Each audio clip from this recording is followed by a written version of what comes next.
మన తెలంగాణలో కొత్త అల్లుడు ఇంటికి వచ్చినాడంటే బగారా వేసి మటన్ తెచ్చి నాటుకోడి కోసి 2 సీసాల కళ్ళు తెచ్చి పెడితే సాల్ పిల్లకాయ భర్పూర్ అవుతాడు. ఇట్లా మన దిక్కు ఏ జిల్లా చూసినా కూడా 4-5 రకాల బువ్వ కూరలతోనే అల్లుడిని బ్రహ్మాండంగా కృషి చేస్తుంటారు. అదే మళ్ళీ ఏపీలో అట్టుండదు. కొత్త అల్లుడు ఇంటికి వస్తున్నాడంటే 1-2 కాదు 10 రకాల వంటలు వండి పెడతాంటారు. అదిగో అటనే గోదావరి జిల్లాలో ఒక కొత్త అల్లునికి ఎన్ని రకాల వంటలు వండి పెట్టినారో ఒకసారి చూసి కళ్ళతోనే తినేసి వద్దాం పదండి.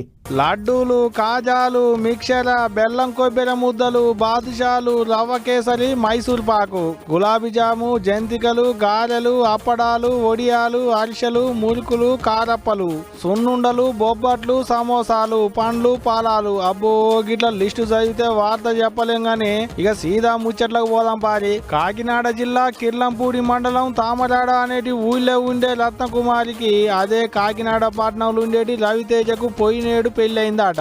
ఇక ఆషాఢ మాసం అత్తసాట్లు అంటుంటారు కదా, అందుకనే అల్లుడు షానొద్దుల సంధి అత్తగారింటికి రాలేదట. ఇక గడియలు వెళ్ళిపోయినాక శ్రావణ మాసంలో అల్లుడు రవితేజ ఇంటి ఆమెను తోలకపోనీకి అత్తగారింటికి వచ్చిండట. ఇక అసలే కొత్త అల్లుడు ఆయే, అందుట్లో రాకొచ్చే ఏమనుకుంటాడో ఏమోనని అల్లుడిని ఖుషి చేయాలి అనుకున్నట్టున్నారు అత్తమామలు. అట్లా 1 కాదు 2 కాదు ఏకంగా 100 రకాల పిండి వంటలు చేపించిదట. ఇగో గీ అన్ని తెచ్చి అల్లుని ముంగడ పెట్టేళ్ళు. అయ్యా అల్లుడు ఏం తింటావో తిను, అన్ని నీ కోసమే చేసినావు అన్నట్టే ముంగడ పెట్టిలాట. అంతేకాదు నీకు నచ్చినవన్నీ వచ్చినట్టేనా లేకుంటే ఇంకేమన్నా కొత్త రకాలు ఉన్నాయా అన్నట్టే అడిగిలాట. ఇక వీటిని చూసిన అల్లుడు అబ్బల కొడక గీ వీటిని అన్నిటిని ఒక్కటే పాలు తింటే ఇక నా బొత్త ఒకటే పూటలో 60 పెళ్లి గుట్ట అయితట్టున్నది అన్నట్టే చూసిండట. చూడలి అల్లునికి ఇచ్చే మర్యాద ఎట్లున్నదో అక్కడ.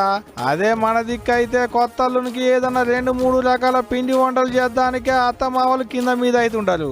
ఆసోంటిది 100 రకాల పిండి వంటలు చేసిలంటే అల్లుని మీద వాళ్ళు చూపెట్టిన పాయలం అంతింత కాదు పోండ్రి. అయినా గోదావరి జిల్లాల దిక్కు ఈసోంటి మర్యాదలు అల్లుళ్లకు ఇంతకు మునుపు శానా మాటనే చూసినాం. అల్లుని గంత పాయలం కొద్దిగా చూస్తారు కాబట్టి అల్లుని కోసం గండి తీర్ల పిండి వంటలు చేసిర్రు.